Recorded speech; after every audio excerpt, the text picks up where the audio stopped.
सुस्वागतम। आज मातृभाषा कालांश को समस्त को स्वागत।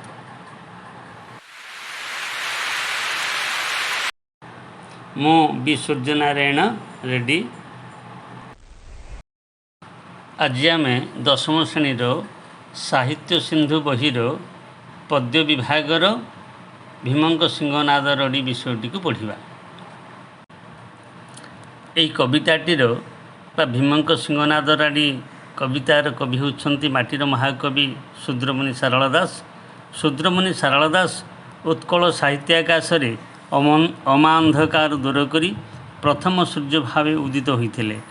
तत्कालीन समाज रे प्रचलित ब्राह्मण्य परंपरा और संस्कृत पंडित मानक गर्व को खर्ब करने निमंते से खांटी ओडिया भाषा रे लिखिले। लेखनी चालना करी ओडिया जाति को देगले महाभारत, चंडीपुराण, बिलंका रामायण परी कालजयी महाग्रंथमान।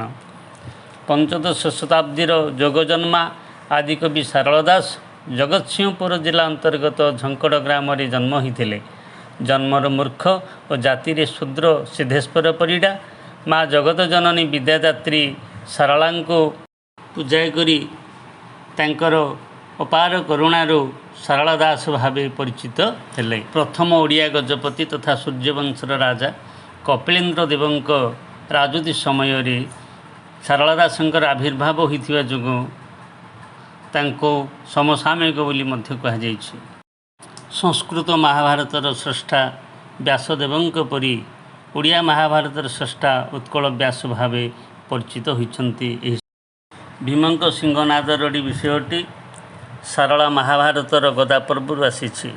महाभारतर महासमर रे आत्मीय स्वजन मानक हराई महामानी दुर्योधन दुर्वासा उपदेश रे आत्मरक्षा करबा पई व्यास सरोवर रे आत्मगोपन करिसंती। एही व्यास सरोवर रे शरण नैथिबा व्यक्ति को शत्रु मारिबा पई बलपूर्वक प्रवेश कले ध्वंस होइजिबो बोली शिव अभिशाप देइथिले।